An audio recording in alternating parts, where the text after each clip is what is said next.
Des cavaliers qui investissent la place et des cracheurs de feu qui s'échauffent? Pas de doute, c'est la dernière ligne droite avant la fête médiévale qui se tiendra les samedis 23 et dimanche 24 juin dans la Cité des Comtes à Ferrette.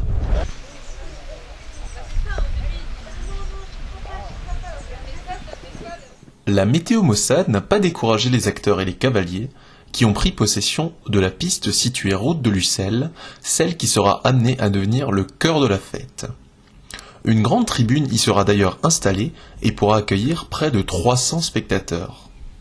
Corinne Rabot, l'une des organisatrices, nous en dit plus sur le programme de ces 2 jours. Donc déjà, comme toute bonne fête médiévale, nous avons des campements, pas mal de campements qui vont investir la place, ainsi que des spectacles de rue qui vont déambuler sur toute l'aire de la fête. Également un grand marché médiéval avec pas mal de nouveaux marchands. Et puis des tavernes où tout le monde pourra aller se restaurer au nombre de 5.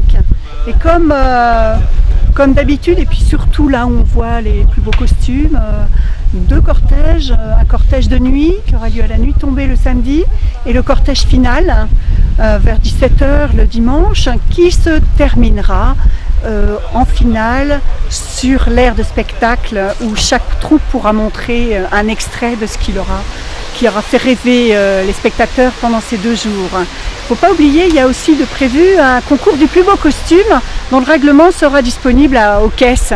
Donc une session le samedi, une session le dimanche. Cette année, les organisateurs ont décidé de recentrer la fête sur la Haute-Ville. Outre la piste des cavaliers et le château, les acteurs se produiront entre la maison d'Imières et l'école, sans oublier la rue du Felzeneck et la cour de l'ancien tribunal.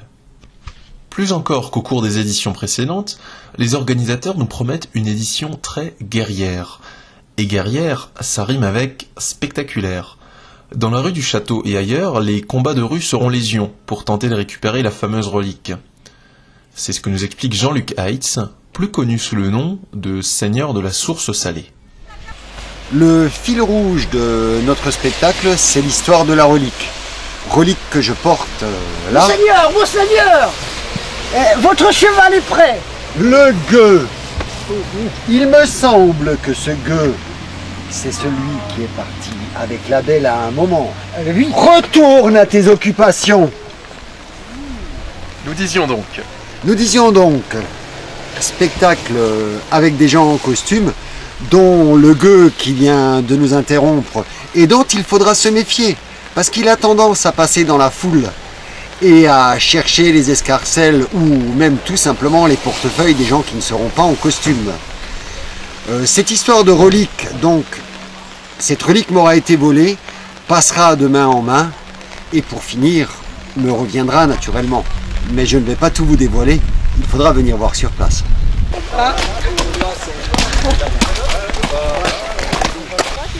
les cavaliers aussi promettent des surprises, dont plusieurs démonstrations de dressage et d'adresse, qui rappelleront certains tournois d'antan. Autres personnages qui promettent d'être très en vue, les cracheurs de feu. Anthony, expert en la matière mais loin d'être une tête brûlée, se baladera en ville, dans la cour du château, pour proposer quelques démonstrations. Effet garanti.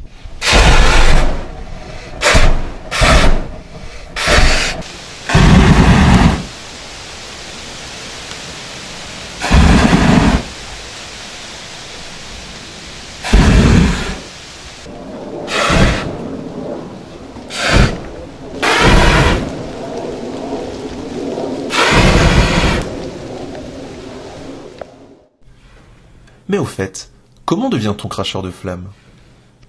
J'ai appris ça à un barbecue chez des amis. Donc pareil, un cracheur de feu qui était là, qui m'a appris. Et puis après, au fur et à mesure du temps, on s'améliore et puis on prend 2-3 techniques et puis voilà quoi. C'est quand même assez risqué, je t'ai vu mettre de la crème, il y a un processus assez particulier. Alors il y a 2-3 règles de sécurité qu'il faut bien respecter. Donc surtout le vent, bien souffler dans le sens du vent pour pas avoir de retour de flamme. Bien s'hydrater la peau avant et après, car le produit est assez toxique et assez irritant. Et après, prendre des habits en coton. Et après, hormis ces consignes là, ça va quoi. Ça t'est déjà arrivé d'avoir un accident ou d'assister à quelqu'un qui avait une mauvaise J'ai eu des amis, oui, qui étaient pareil, qui débutaient. qui ont eu, à cause de mauvais réflexes, on va dire les poils de barbe qui commençaient à roussir. Oui, le fait de cracher du feu, c'est assez dangereux. Tout le monde ne peut pas le faire, donc surtout les plus jeunes, ne faites pas ça chez vous.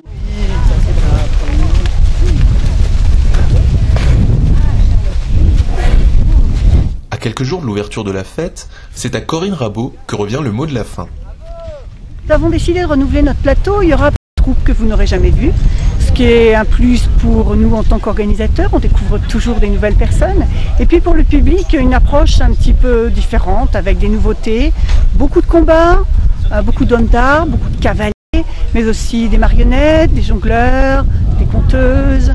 Il y en aura pour tout le monde. Tout le monde va pouvoir s'y retrouver, rêver, comme il a envie de le faire pendant 1 jour et demi à Ferrette. Le public est averti.